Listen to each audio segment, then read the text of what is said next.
पृथ्वी एवं ब्रह्मांड की उत्पत्ति। पृथ्वी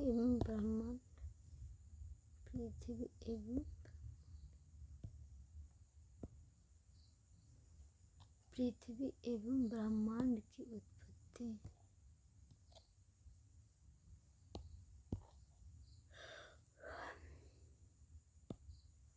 पृथ्वी एवं ब्रह्मांड की उत्पत्ति गतिज ऊर्जा, काइनेटिक एनर्जी, सभी पिंड संतुलन की दशा में। नाभिक या केंद्र ब्रह्मांड का फैलाव हो रहा है। गॉड पार्टिकल्स एक्सप्लोजन, महाविस्फोट, तापीय वृद्धि। गतिज ऊर्जा के कारण घनत्व में वृद्धि, ताप में वृद्धि।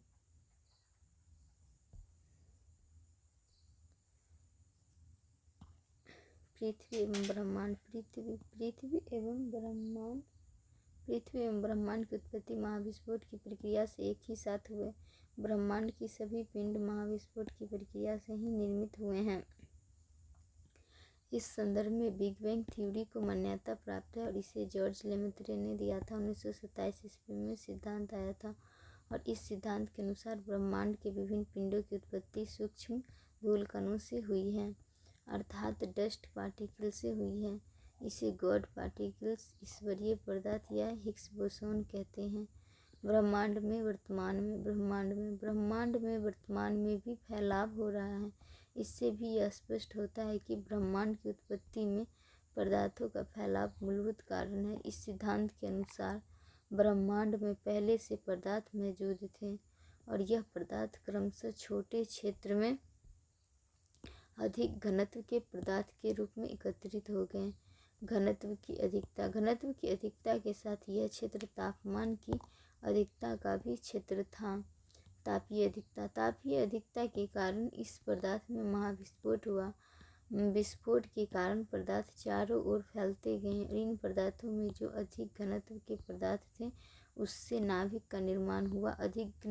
अधिक घनत्व के नाभिक के चारों ओर अपेक्षाकृत कम घनत्व के पदार्थ एकत्रित होने लगे और इसी प्रक्रिया से ब्रह्मांड के सभी पदार्थों का निर्माण हुआ। पिंडों के निर्माण में गतिज ऊर्जा के बने रहने के कारण प्रायः सभी पिंडों में घूर्णन गति पाई जाती है और अपने अक्ष के चारों ओर अपने ही स्थान पर रहते हुए चक्कर लगाना घूर्णन गति है।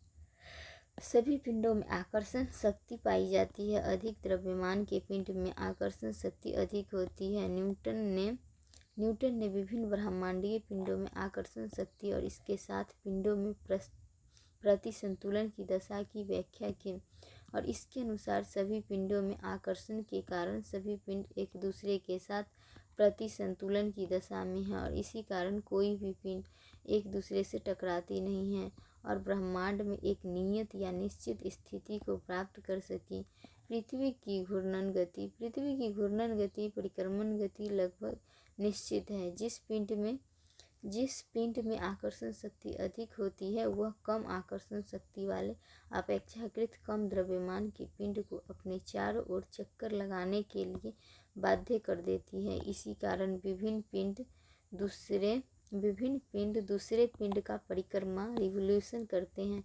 जैसे पृथ्वी सूर्य की परिक्रमा करती है और चंद्रमा पृथ्वी की परिक्रमा करता है। उत्पत्ति के समय सभी पिंड गर्म दहकता हुआ ये था। इन पिंडों से ऊर्जा का उत्सर्जन निरंतर होता रहा। छोटे पिंडों में ऊर्जा के उत्सर्जन के कारण ठंडी हो गई। जैसे पृथ्वी से ऊर्जा उत्सर्जित होने के कारण पृथ्वी ठोस पिंड में परिवर्तित हो गई, लेकिन सूर्य और बड़े तारों से ऊर्जा का उत्सर्जन वर्तमान में भी जारी है। पृथ्वी पर अक्षांश देशांतर झुकाव मतलब इंक्लाइन 0 डिग्री देशांतर नॉर्थ पोल साउथ पोल और 0 डिग्री इक्वेटर 0 डिग्री भूमध्य रेखा विषुवत रेखा 0 डिग्री के नीचे दक्षिणी गोलार्ध साउथ हेमिस्फीयर, ऊपर में उत्तरी गोलार्ध नॉर्दर्न हेमिस्फीयर, इधर पश्चिमी पूर्वी गोलार्ध, इधर पश्चिमी गोलार्ध। अक्षांश रेखा पैरेलल ऑफ लैटिट्यूड्स। पृथ्वी के उत्तर के भाग को उत्तरी ध्रुव और दक्षिणतम को दक्षिणी ध्रुव कहते हैं। दोनों ध्रुवों को मिलाने वाली रेखा जो पृथ्वी के केंद्र से गुजरती है उसे पृथ्वी का अक्ष कहते हैं। पृथ्वी का अक्ष 22.5 डिग्री झुकी हुई है और इसे अक्षीय झुकाव कहते हैं। पृथ्वी की उत्तरी ध्रुव और दक्षिणी ध्रुव से समान दूरी पर खींची गई काल्पनिक रेखा को, जो पृथ्वी को उत्तर एवं दक्षिण दो बराबर भागों में विभाजित करती है, उसे भूमध्य या विषुवत रेखा इक्वेटर कहते हैं। भूमध्य रेखा के उत्तर के भाग को उत्तरी गोलार्ध और दक्षिण के भाग को दक्षिणी गोलार्ध कहते हैं। अक्षांश लैटिट्यूड्स एवं अक्षांश रेखा पैरेलल ऑफ लैटिट्यूड्स। अक्षांश पृथ्वी के किसी स्थान का पृथ्वी के विषुवतीय केंद्र से बनने वाला कोण है। पृथ्वी के किसी स्थान का पृथ्वी के विषुवतीय केंद्र से बनने वाला कोण अक्षांश कहलाता है। कोणीय दूरी विषुवत रेखा से पृथ्वी तल पर स्थित किसी स्थान का पृथ्वी के विषुवतीय केंद्र से बनने वाला कोण को अक्षांश कहते हैं और यह किसी स्थान का पृथ्वी के केंद्र से कोणीय दूरी है। समान अक्षांश के स्थानों को मिलाने वाली काल्पनिक रेखा जो विषुवत रेखा के समानांतर दोनों ध्रुवों तक खींची जाती है उसे अक्षांश रेखा कहते हैं। किसी भी अक्षांश रेखा पर स्थित सभी स्थान का अक्षांश समान होता है। अक्षांश लैटिट्यूड्स तथा अक्षांश रेखाएं। पहला, पृथ्वी की सतह पर किसी भी स्थान का पृथ्वी के विषुवत रेखीय केंद्र से बनने वाला कोण को अक्षांश कहते हैं। अतः अक्षांश किसी स्थान का विषुवत रेखीय केंद्र से कोणीय दूरी को बताता है, एंगुलर डिस्टेंस को बताता है। दूसरा, अक्षांश रेखाएं विषुवत रेखा के समानांतर पश्चिम से पूरब की ओर खींची गई काल्पनिक रेखा है जो समान अक्षांश के स्थानों को मिलाती है, अर्थात किसी भी अक्षांश रेखा पर स्थित सभी स्थान समान कोण पर स्थित होते हैं। तीसरा, 1 डिग्री के अंतराल पर उत्तर में उत्तरी ध्रुव तक 90 तथा दक्षिणी में दक्षिणी ध्रुव तक 90 अक्षांश रेखाओं का निर्धारण किया गया है, लेकिन 90 की अक्षांश रेखा एक बिंदु मात्र है। विषुवत रेखा इक्वेटर सबसे बृहद अक्षांश रेखा है। विषुवत रेखा से ध्रुवों की ओर अक्षांश रेखाओं की लंबाई में कमी आती है। दो अक्षांश रेखाओं के मध्य की दूरी 1 डिग्री के अंतराल पर 111.16 किलोमीटर होती है और यह स्थिर है। छठा, अक्षांश रेखाओं के मध्य के क्षेत्र को कटिबंध जोन कहते हैं। नॉर्थ पोल, साउथ पोल, देशांतर रेखा, मध्याह्न रेखा या 0 डिग्री देशांतर रेखा। 0 डिग्री भूमध्य या मध्यवर्ती रेखा इक्वेटर या विषुवतीय रेखा। पहला, उत्तरी ध्रुव एवं दक्षिणी ध्रुव को मिलाने वाली काल्पनिक रेखा जो अक्षांश रेखाओं को काटती है उसे देशांतर रेखा कहते हैं।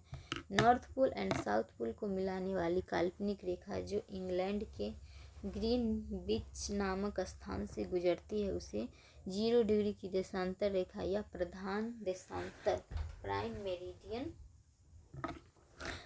मेरिडियन रेखा कहते हैं। तीसरा, सभी देशांतर रेखाएं उत्तरी ध्रुव और दक्षिणी ध्रुव को मिलाकर खींची जाती हैं और पृथ्वी को पूरब एवं पश्चिम दो बराबर भागों में विभाजित करती हैं। चौथा, सभी देशांतर रेखाओं की लंबाई समान होती है, लेकिन विषुवत रेखा से ध्रुवों तक इनके मध्य की दूरी में कमी आती है और ध्रुवों पर सभी मिल जाते हैं। पाँचवें, 1 डिग्री के अंतराल पर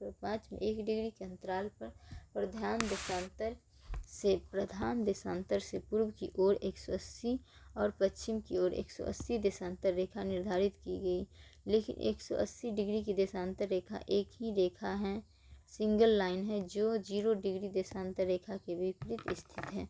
दो देशांतर रेखा के मध्य की दूरी 1 डिग्री के अंतराल पर दो देशांतर रेखाओं के मध्य की दूरी विषुवत रेखा के पास 1 डिग्री के अंतराल पर लगभग 111.13 किलोमीटर है और 66.5 डिग्री पर यह आधी हो जाती है और ध्रुवों पर शून्य हो जाती है। गोर इन लैंगिट्यूड्स, कटिबंध जोन इन लैटिट्यूड्स। देशांतर रेखाओं के मध्य के क्षेत्र को गोर कहते हैं और 1 डिग्री के अंतराल पर देशांतर रेखाओं की संख्या 360 है। पृथ्वी लगभग 24 घंटे में 360 डिग्री घूमती है, अतः 360 देशांतर निर्धारित किए गए। नोट पॉइंट: देशांतर रेखाओं की संख्या निश्चित नहीं की जा सकती क्योंकि 1 डिग्री के अंतराल के अंतर्गत भी देशांतर रेखाएं स्थित हैं। 0 डिग्री अक्षांश की सबसे 1 डिग्री के अंतराल पर 90 + 1 = 181 अक्षांश तथा अक्षांश रेखा। अक्षांश रेखा की संख्या 179 और 1 डिग्री के अंतराल पर 90 + 90 180। 180 में से 2 घटा देंगे 178 + 0 डिग्री तो 179। 90 डिग्री की अक्षांश रेखा नहीं है बल्कि बिंदु है तो माइनस हो जाती है। 9 में अक्षांश रेखाओं की संख्या 1 डिग्री के अंतराल पर अक्षांश रेखाओं की संख्या 179 होती है जबकि अक्षांश की संख्या 181 होती है। चूँकि 90 डिग्री का अक्षांश बिंदु मात्र है अतः इसे अक्षांश रेखा नहीं कहते हैं, नहीं कहा जा सकता है, अतः इसे अक्षांश रेखा की संख्या में शामिल नहीं करते और विषुवत रेखा भी एक अक्षांश रेखा है। नोट पॉइंट: 1 डिग्री के अंतराल पर 179 अक्षांश रेखाएं हैं लेकिन 2 अक्षांश रेखाओं के मध्य अनगिनत अक्षांश रेखाएं स्थित होती है अतः अक्षांश रेखाओं की संख्या निर्धारित नहीं की जा सकती। देशांतर रेखा 180 degree east + 180 degree west + 0 degree 361। दूसरा 361 में से 361 180 डिग्री की देशांतर रेखा 2 नहीं है, एक ही है।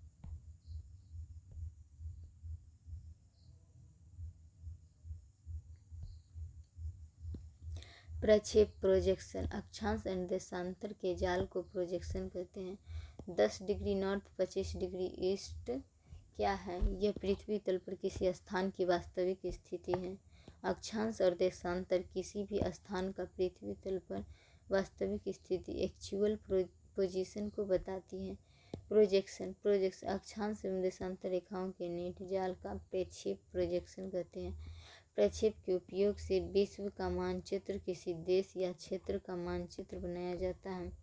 अक्षांश एवं देशांतर रेखाओं में आवश्यकता अनुरूप संशोधन कर विभिन्न प्रकार के मानचित्र बनाए जाते हैं। सर्वप्रथम मार्केटर ने विश्व का वाल मैप बनाया जिसमें संपूर्ण विश्व को, पृथ्वी को एक साथ देखा जा सका। इसके लिए अक्षांश और देशांतर रेखाओं में संशोधन किया गया।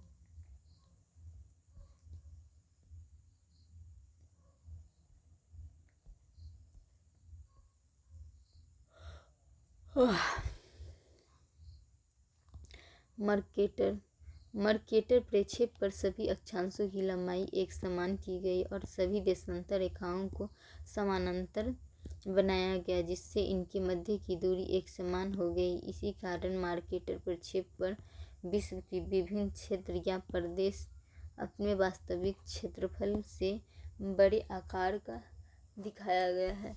विषुवत रेखा से ध्रुवों की ओर किसी भी देश या क्षेत्र का क्षेत्रफल वास्तविक क्षेत्रफल से अधिक बड़ा होता जाता है।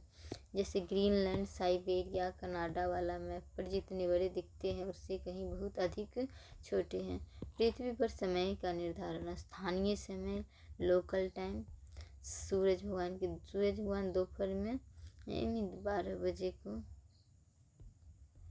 प्रमाणिक समय स्टैंडर्ड टाइम या मानक समय। ग्रीनविच मानक समय में IST Indian standard time 82.5 degree. Greenwich mean समय GMT ग्रीनविच मीन समय।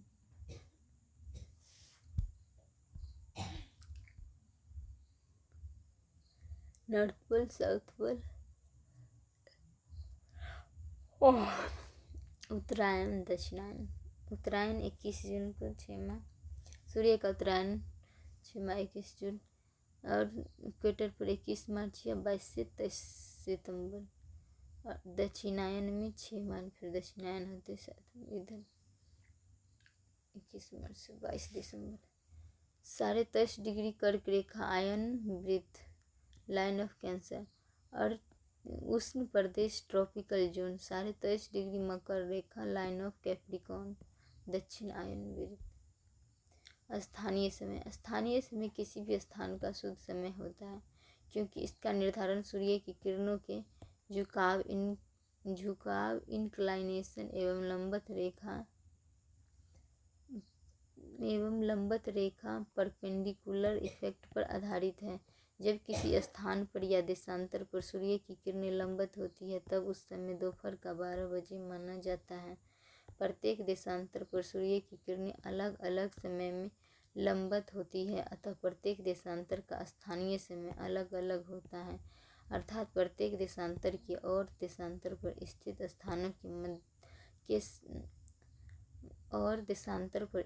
स्थानों के समय में अंतर होता है। स्थानीय समय का महत्व। स्थानीय समय सबसे शुद्ध समय है, क्योंकि यह सूर्य के प्रकाश की स्थिति पर आधारित है। दूसरा, स्थानीय कार्य करने के लिए स्थानीय समय का उपयोग सर्वोत्तम है। जैसे स्थानीय समय की समस्या।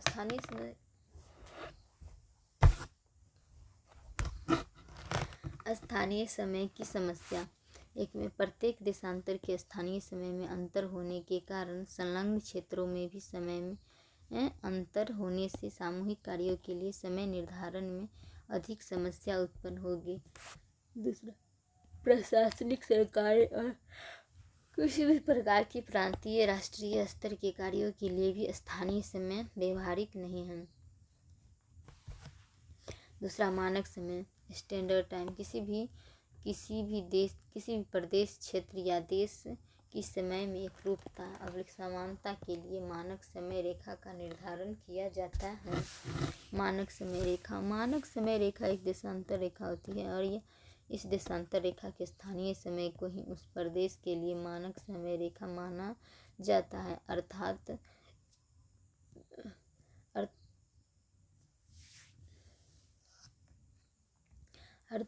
अर्थात जब मानक समय रेखा पर सूर्य की किरणें लंबवत होती है, उस समय दोपहर 12 बजे का समय होता है, और यही समय संपूर्ण प्रदेश या देश के लिए मान्य होती है।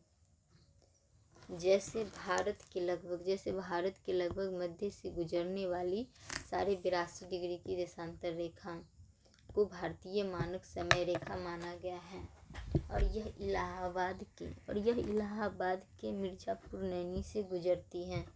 भारतीय मानक समय रेखा का स्थानीय समय संपूर्ण भारत के लिए मानक समय रेखा है।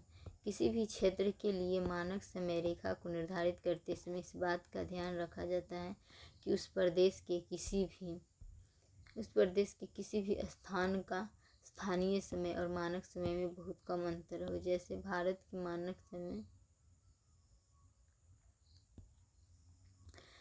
के मानक समय से भारत के पूर्वोत्तर छोर किनारा पर स्थित और पश्चिमोत्तर छोर पर स्थित स्थान के स्थानीय समय में लगभग 1 घंटे का अंतर है, लेकिन भारत के पूर्वी छोर और पश्चिमी छोर के स्थानीय समय में 2 घंटे का अंतर है। जिस देश का भौगोलिक विस्तार पूर्व पश्चिम में अधिक होता है, अर्थात देशांतरीय विस्तार अधिक हो, वहाँ एक से अधिक मानक समय रेखा निर्धारित की जाती है। जैसे रूस में 11 रेखा, और इसी प्रकार कनाडा, USA, चीन के भी 1 से अधिक मानक समय रेखा है। नोट: भारत का पूर्वी एवं पश्चिमी विस्तार लगभग 30 डिग्री देशांतर की है, और इसमें 2 समय क्षेत्र स्थित हैं। इसी कारण भारत में 2 मानक समय रेखा होनी चाहिए, और इसके लिए बनाई हुई कमेटी ने 2 समय रेखा को निर्धारित करने के लिए सिफारिश की है।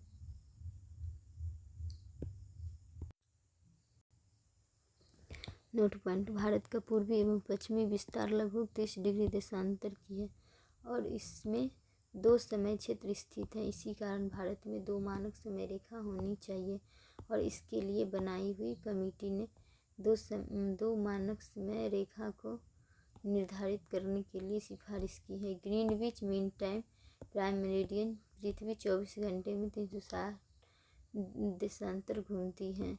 एक घंटा में 360/24। एक घंटे में 15 देशांतर घूमती है और एक घंटे 15 देशांतर बराबर एक समय क्षेत्र टाइम जोन। 24 घंटे बराबर 360 देशांतर बराबर 24 समय क्षेत्र टाइम जोन। ये 0 डिग्री देशांतर रेखा के पूर्व में जाने पर समय में वृद्धि होता है और पश्चिम में आने पर समय में कमी होता है।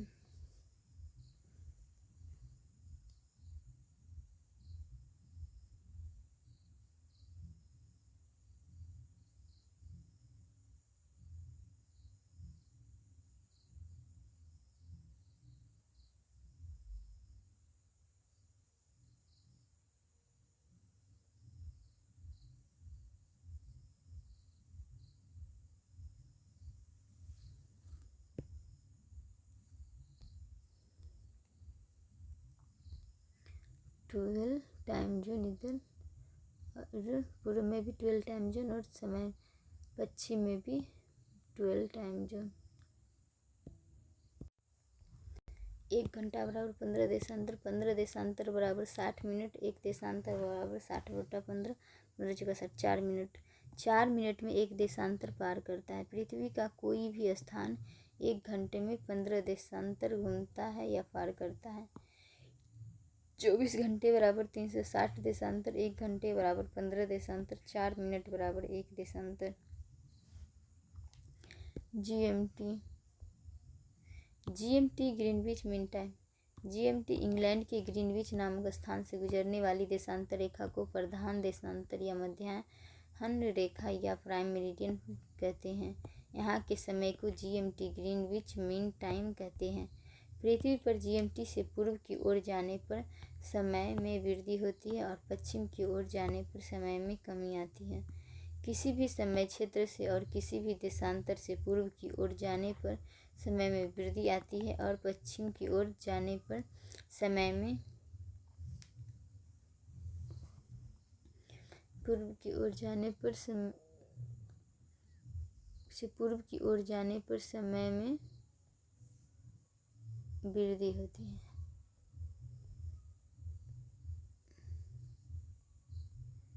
किसी भी समय क्षेत्र से किसी भी देशांतर से पूर्व की ओर जाने पर समय में वृद्धि आती है और पश्चिम की ओर जाने पर समय में कमी होती है। समय के परिवर्तन प्रति 15 देशांतर पर 1 घंटा और प्रति 1 देशांतर पर 4 मिनट होता है। दो संलग्न समय क्षेत्र के समय में 1 घंटे का अंतर होता है। भारत का मानक समय जीएमटी से 5.5 घंटे आगे है। समय निर्धारण करना एक क्वेश्चन। यदि जीएमटी पर दोपहर के 12 बजे है तब भारत में समय क्या होगा? 5.5 घंटा, 12 प्लस 5.5 घंटा 17 प्लस 17.5 घंटा मतलब 5:30 PM, 5:30 PM शाम में। यदि ग्रीनविच मीन टाइम पर दोपहर के 12 बजे हैं तब 46 डिग्री ईस्ट पर क्या समय होगा? तो प्लस 3 घंटा 4 मिनट तो 15 डिग्री 15 0 मतलब 3 4 46, 15 से भाग करूँ 15 45 3 घंटा। एक में फिर 60 मिनट तो 15 से 15 चौका 60 4 मिनट। यदि 15 डिग्री वेस्ट पर समय पड़ा तब 5 बजे है तब 97 डिग्री ईस्ट पर समय क्या होगा? 7 घंटा 28 मिनट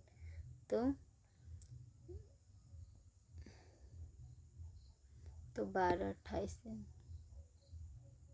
6 घंटा 28 मिनट और 1 घंटा।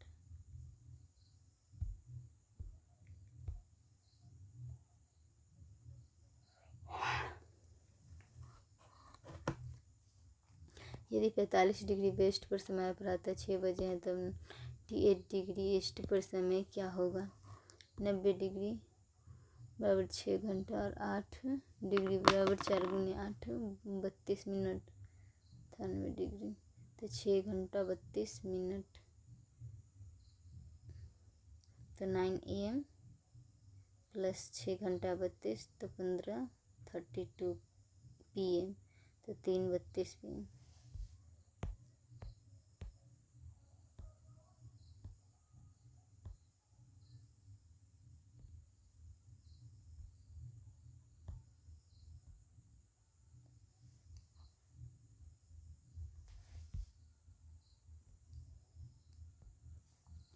अंतर्राष्ट्रीय तिथि रेखा इंटरनेशनल डेट लाइन 1884 में निर्धारित किया गया।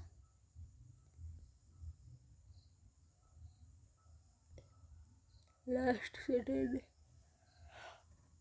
24 आवर्स, वेस्ट में लास्ट सैटरडे और ईस्ट में फर्स्ट संडे इधर सैटरडे।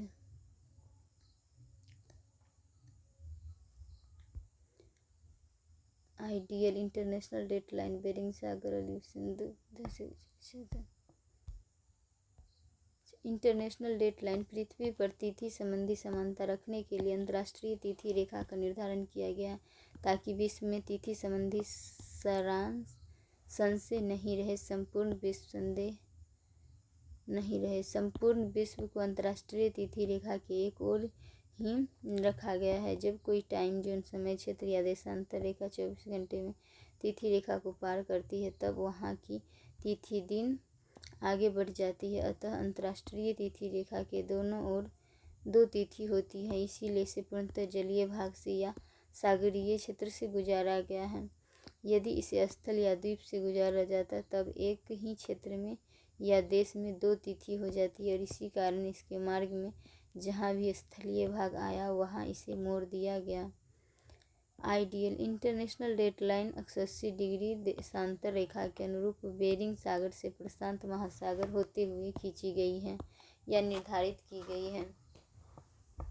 प्रशांत महासागर की अधिक चौड़ाई और 180 डिग्री देशांतर रेखा के मार्ग में स्थलीय भागों की कमी के कारण जलीय भाग से गुजारना आसान था। अंतर्राष्ट्रीय तिथि रेखा को 3 जगह मोड़ा गया है। पहला बेरिंग सागर के पास, दूसरा आलिसन द्वीप के पास और तीसरा फिलीपींस द्वीप समूह के पास। इंटरनेशनल डेट लाइन के पूरब की ओर जाने पर +1 की वृद्धि होती है, -1। पूर्व की ओर जाने पर -1 की वृद्धि होती है और पश्चिम की ओर जाने पर सोमवार +1 में वृद्धि होती है, कमी होती है। पूर्व की ओर जाने पर कमी होती है इंटरनेशनल डेट लाइन में, और पश्चिम की ओर बढ़ोतरी होती है। भू आकृति विज्ञान या स्थलाकृतिक विज्ञान, जियोमॉर्फोलॉजी। भू आकृति तथा उच्चावाच रिलीफ। पृथ्वी पर प्रभावी बल, अंतर्जात बल या आंतरिक बल, एंडोजेनिक फोर्स, भूगर्भिक शक्तियाँ, बहिर्जात बल या बाह्य बल, एक्सोजेनिक फोर्स। पृथ्वी की आंतरिक भूगर्भिक संरचना, इंटरनेशनल स्ट्रक्चर ऑफ अर्थ। महाद्वीपीय विस्थापन सिद्धांत, कॉन्टिनेंटल ड्रिफ्ट थ्योरी, प्लेट विवर्तनिकी सिद्धांत, प्लेट टेक्टोनिक थ्योरी। पर्वत, भूकंप, सुनामी, ज्वालामुखी, वोल्कानो, माउंटेन अर्थक्वेक और सुनामी।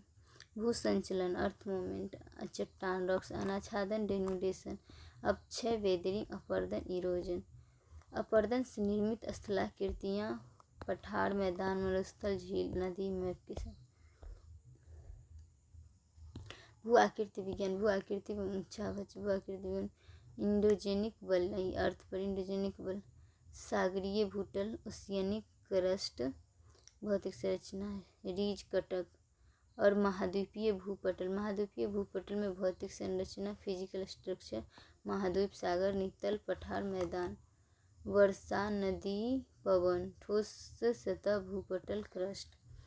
भू आकृति विज्ञान, भू आकृति विज्ञान के अंतर्गत पृथ्वी तल पर स्थित विभिन्न भौतिक संरचना का अध्ययन किया जाता है और भौतिक संरचनाओं को जो पृथ्वी पर उच्चावच विषमता को विकसित करते हैं इन्हें पृथ्वी की भू आकृति कहते हैं, जैसे महाद्वीप, महासागर, पर्वत, पठार, मैदान, ईटीसी इत्यादि।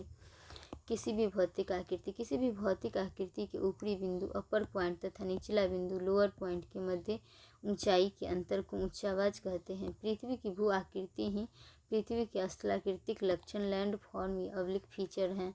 पृथ्वी की उत्पत्ति, ओरिजिन ऑफ अर्थ, ब्रह्मांड की उत्पत्ति के साथ जब महाविस्फोट की प्रक्रिया से हुई, उस समय पृथ्वी अत्यंत गर्म और गैसीय अवस्था में था, जिससे ऊर्जा का उत्सर्जन निरंतर होता रहा और पृथ्वी ठंडी होकर ठोस अवस्था में परिवर्तित हो गई। इस परिवर्तन में पृथ्वी के बाह्य परत आउटर प्लेट में संकुचन की क्रिया भी घटित हुई। इस प्रक्रिया से ही पृथ्वी की बाहरी ठोस परत भूपटल की उत्पत्ति हुई।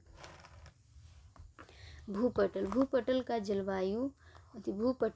का जलयुक्त बृहद भाग महासागर एवं सागर या महासागरीय क्षेत्र हैं और शेष स्थलीय भाग हैं। भूपटल पर ही विभिन्न प्रकार की भू आकृतियों का निर्माण हुआ है।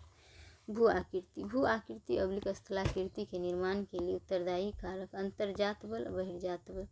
अंतर्जात बल में पृथ्वी के भूगर्भ से उत्पन्न बल, आंतरिक बल, और बहिर्जात बल में जो पृथ्वी के बाहरी क्षेत्र से उत्पन्न बल, बाह्य बल। भू संचलन प्रक्रम, अर्थ मूवमेंट। भू संचलन मतलब केंद्र से बाहर की ओर जाना और केंद्र की ओर में तनाच्छादन, डेन्यूडेशन। भू आकृतियों का प्रकार।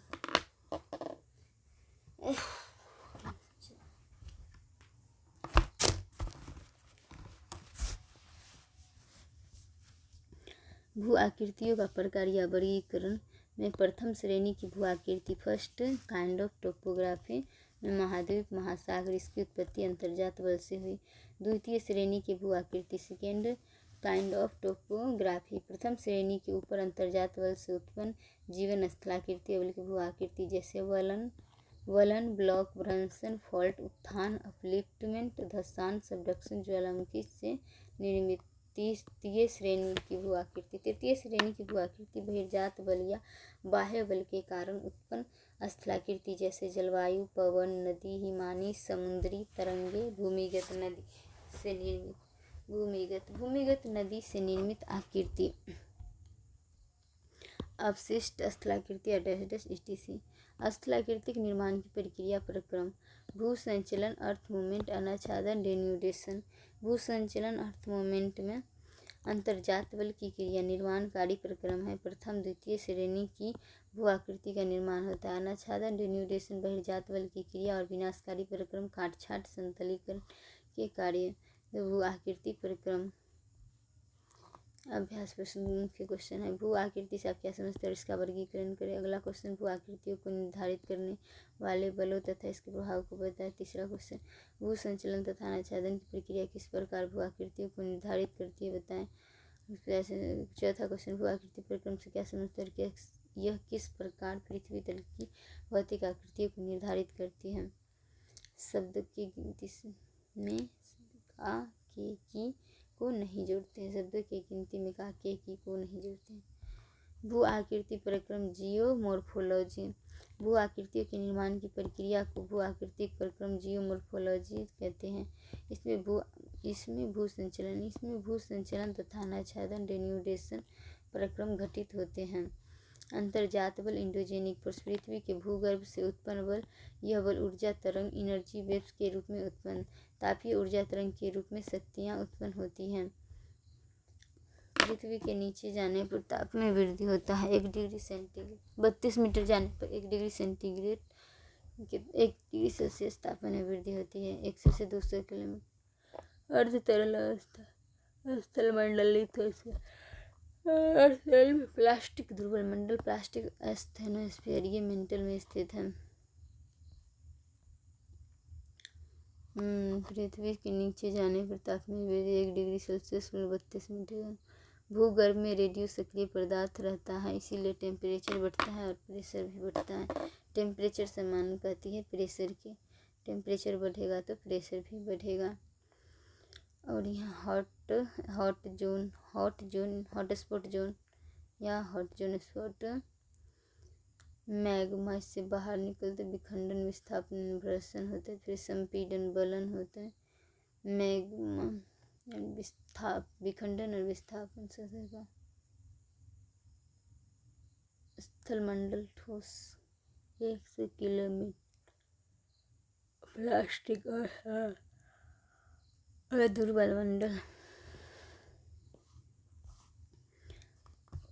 कॉन्वेक्शनल, थर्मल, संवहन तापीय कन्वेक्शनल थर्मल एनर्जी, समन्वयी तापीय ऊर्जा, चक्रीय तरंग। अंतर्जात बल की उत्पत्ति तापमान में वृद्धि के कारण लगभग पिघली हुई परत से होती है, जिसे प्लास्टिक दुर्बल मंडल कहते हैं, और इसकी स्थिति लगभग 100 से 200 किलोमीटर की गहराई में है, और इसके ऊपर लगभग 100 किलोमीटर मोटी परत स्थलमंडल में स्थित है। सतह से गहराई की ओर तापमान में 1 डिग्री सेंटीग्रेड प्रति 32 मीटर की दर से वृद्धि होती है। तापमान में वृद्धि के लिए 2 कारक मुख्यतः उत्तरदायी होते हैं। एक में गहराई के साथ दबाव में वृद्धि होना, दूसरा भूगर्भ में स्थित रेडियो सक्रिय पदार्थों के विखंडन से प्राप्त ऊर्जा है। प्लास्टिक दुर्बल मंडल। प्लास्टिक दुर्बल मंडल में अधिक तापमान के क्षेत्र और स्थल पाए जाते हैं, जिसे हॉट जोन और हॉट स्पॉट कहते हैं, और इन क्षेत्रों से ही अधिक तापमान के कारण ऊर्जा तरंगों की उत्पत्ति होती है। इन तरंगों को तापीय ऊर्जा तरंग, थर्मल एनर्जी वेव्स कहते हैं, और यह तरंगें चक्रीय साइक्लिक रूप में से गमन करती है, अतः इसे संवहनिक तापीय ऊर्जा तरंग, कन्वेक्शनल थर्मल एनर्जी वेव्स कहते हैं, और इसके कारण ही स्थलमंडल में विखंडन, विस्थापन, ब्रेसिंग, फॉल्टिंग, संपीड़न, कंप्रेशन, वलन, फोल्ड, उत्थान, अपलिफ्ट, धसान, सबडक्शन तथा ज्वालामुखी जैसी क्रियाएं वोल्कानों घटित होती हैं। बहिर्जात बल। बहिर्जात बल में पृथ्वी के बाहर से लगने वाला बल, और यह अनाच्छादन रेडिएशन प्रक्रम के रूप में प्रभाव उत्पन्न करता है। यह समतल स्थापक बल है। काट छांट, विखंडन, विघटन, समतलीकरण का कार्य घटित होती हैं। प्रक्रिया या प्रक्रम में अक्षय प्रक्रम, अपरदन प्रक्रम, erosion process, weathering process. Weathering process में जलवायविक कारक है उत्तरदायी थी, और जलवायविक कारक ताप, दाब, आर्द्रता, और अपरदन प्रक्रम में इरोजन में गतिशील कारक उत्तरदायी, नदी, पवन, हिमानी। बहिर्जात बल के लिए जलवायु के तत्व और नदी, पवन, हिमानियाँ जैसे गतिशील कारक उत्तरदायी होते हैं। इन कारक के प्रभाव से पृथ्वी के चट्टानों पर काट छाट, विखंडन तथा समतलीकरण की क्रिया घटित होती है। फलस्वरूप विभिन्न प्रकार की स्थलाकृतियों का विकास होता है। यह क्रिया अपक्षय एवं अपरदन प्रक्रम के रूप में घटित होती है। अपक्षय तापमान, वायुदाब, आर्द्रता जैसे जलवायविक तत्वों के प्रभाव से चट्टानों के विखंडन और कमजोर होने की क्रिया है, जिसमें विखंडित पदार्थों का अधिक दूरी तक विस्थापन नहीं होता। इसीलिए अपक्षय को स्टैटिक प्रक्रम कहते हैं। अपरदन गतिशील कारकों के प्रभाव से घटित होने वाली ऐसी क्रिया है जिसमें चट्टानों में विखंडन के साथ ही विखंडित पदार्थों का अधिक दूरी तक विस्थापन भी होता है। नदी, पवन, हिमानी, समुद्री तरंगे, भूमिगत नदी अपरदन के प्रमुख कारक हैं, और इन्हें अपरदन का दूत कहते हैं। अपरदन की प्रक्रिया से पृथ्वी तल पर अपरदनात्मक स्थलाकृतियों का विकास होता है। डिपोजिट, निक्षेप, जमा करना। अपरदित पदार्थों के निक्षेपण, डिपोजिशन से भी स्थलाकृतियाँ विकसित होती हैं, जैसे बाढ़ का मैदान एवं नदी डेल्टा। शॉर्ट समरी में भू आकृति प्रक्रम, जियोग्राफिक प्रोसेस में भू आकृतियों की उत्पत्ति की प्रक्रिया में अंतर्जात बल, इसकी क्रिया को भू संचलन अर्थ मोमेंट कहते हैं, और अंतर्जात बल तापीय ऊर्जा तरंग के रूप में उत्पन्न।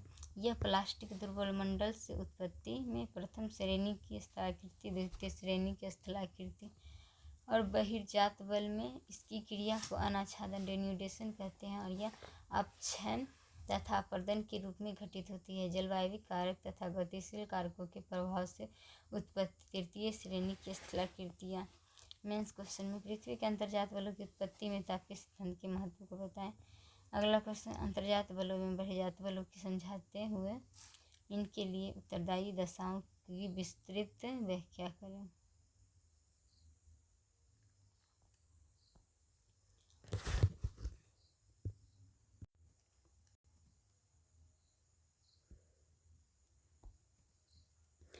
पृथ्वी की भूगर्भिक संरचना।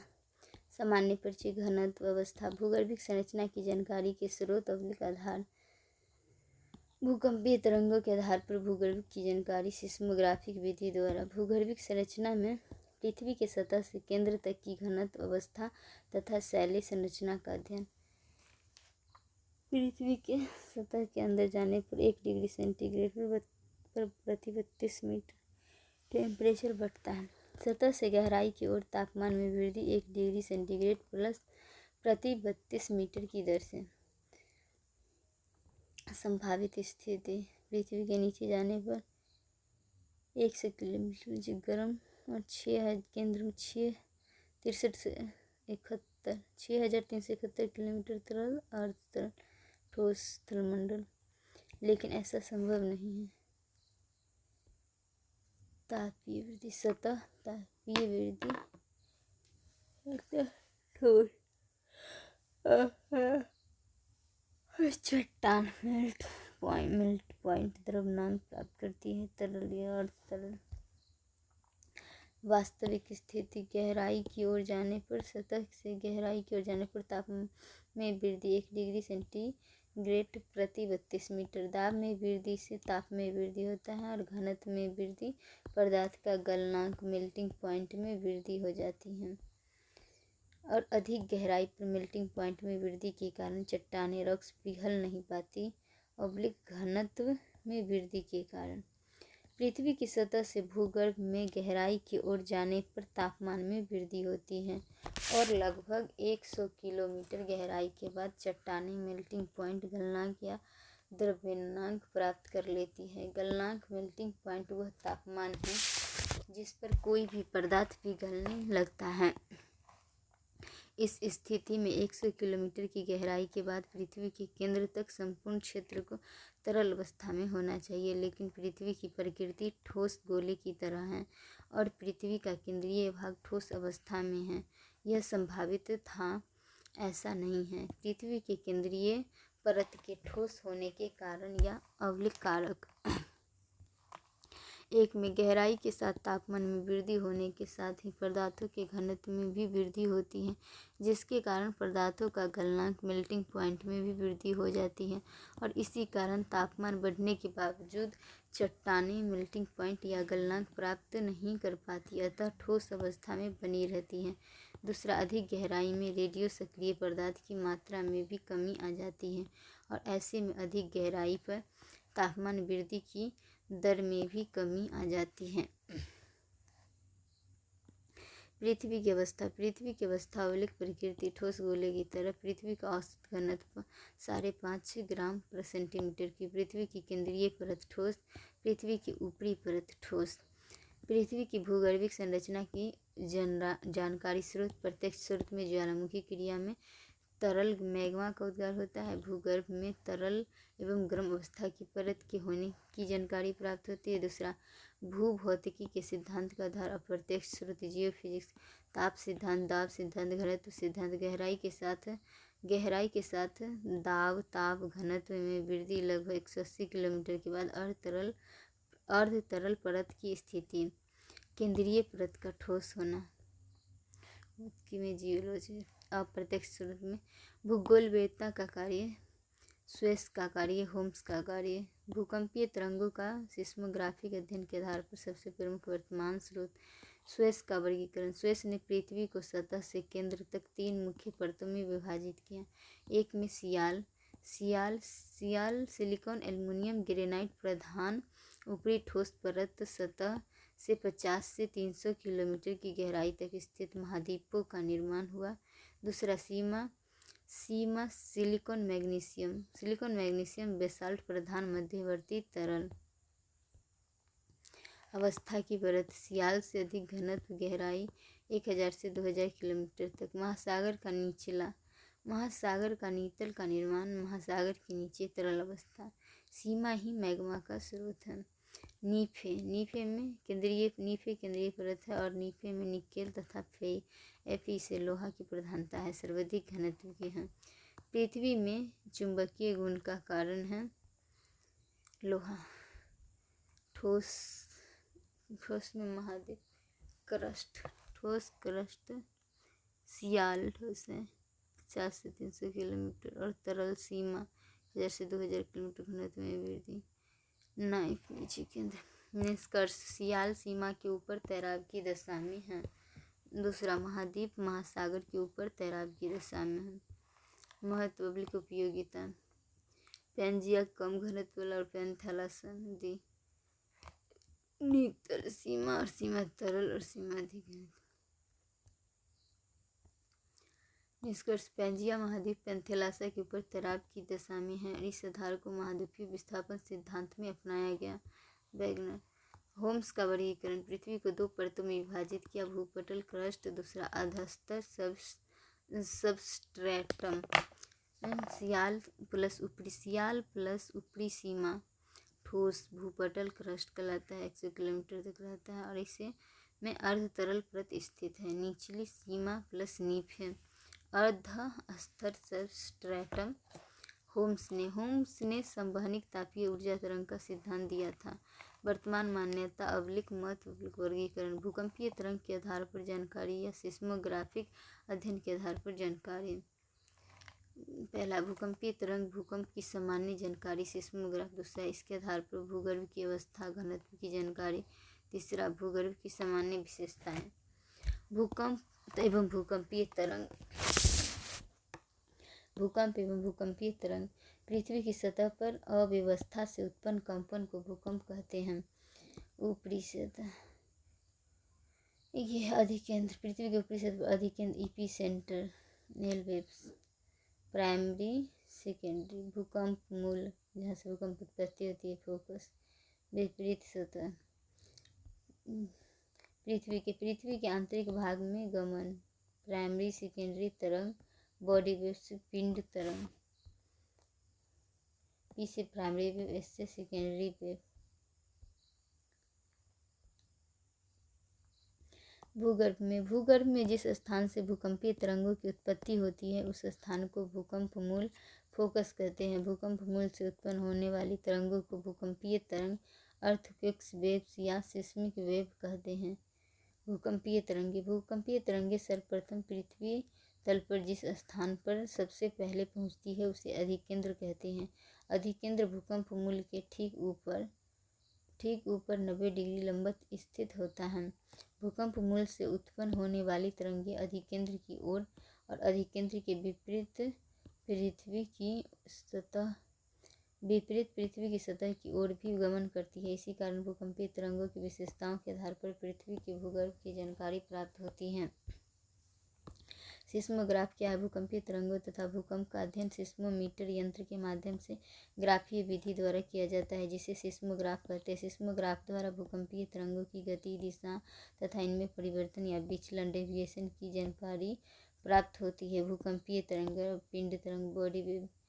फर्स्ट में प्राथमिक तरंग पी वेव्स, द्वितीय तरंग एस वेव्स दोनों पृथ्वी के आंतरिक भाग में गमन करते हुए धरातल तक पहुँचते हैं और इसमें भूगर्भ की जानकारी प्राप्त होती है। दूसरा, धरातलीय तरंग अवलिक लंबी तरंग L wave long wave. First love तरंग, दूसरा रेले तरंग अवलिक रेले तरंग। इसमें धरातलीय भाग की जानकारी मिलती है। अन्य लहर म्यूग पेयर PG plus P star plus S star इनसे धरातल के निकट की संरचना की जानकारी मिलती है। इन तरंगों का अध्ययन सिस्मोग्राफ पर करने पर का पता चलता है। यह तरंग माध्यम के घनत्व और अवस्था से प्रभावित होती हैं, अर्थात घनत्व और अवस्था में परिवर्तन होने पर इन तरंगों की गति और दिशा में परिवर्तन होता है।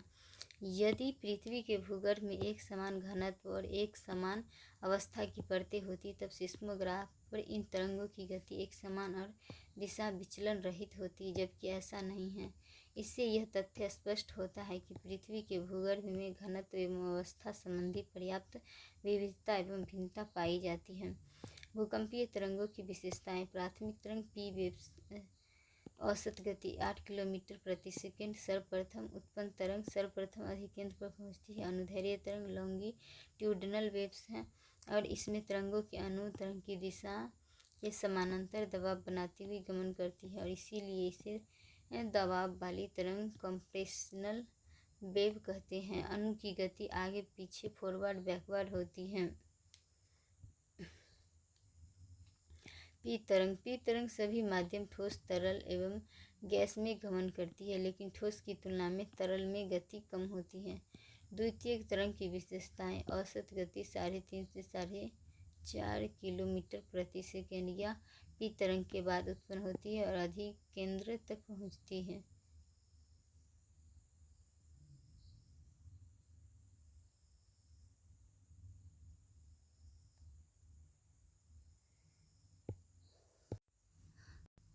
द्वितीयक तरंग की विशेषताएं: औसत गति 3.5 से 4.5 किलोमीटर प्रति सेकेंड यह पी तरंग के बाद उत्पन्न होती है और अधिक केंद्र तक पहुंचती है और इसे डिस्टॉर्शनल वेव विध्वंस तरंग कहते हैं। और यह अनुप्रस्थ ट्रांसवर्स वेव तरंग है। इसमें तरंग की दिशा के समकोण लंबवत 90 डिग्री पर ऊपर नीचे होती है। यह केवल ठोस माध्यम में गमन करती है और तरल में प्रवेश नहीं करती है, केवल दृढ़ रिजिड माध्यम में गमन करती है। धरातलीय लंबी तरंग एल वेव की विशेषताएं: औसत गति 3 किलोमीटर प्रति सेकेंड पृथ्वी के केवल धरातलीय भाग में गमन अधिकेंद्र इससे उत्पन्न होकर प्राइमरी सेकेंडरी के बाद संपूर्ण धरातल पर गमन करती है और यह भूकंप में विनाशकारी प्रभाव का कारण है और यह अनुदैर्ध्य एवं अनुप्रस्थ दोनों प्रकार का है। यह सभी माध्यम में गमन करती है और महाद्वीपीय धरातल की तुलना में सागरीय भाग में अधिक गति से गमन करती है, क्योंकि सागर में बेसाल्ट चट्टानें पाए जाते हैं जिससे घनत्व डेंसिटी ज़्यादा रहती है तथा महाद्वीप के ऊपरी भाग में ग्रेनाइट है तथा बेसाल्ट की तुलना में ग्रेनाइट का घनत्व कम होता है। सागर में बेसाल्ट चट्टानें हैं तथा महाद्वीप के ऊपरी भाग में ग्रेनाइट चट्टान है।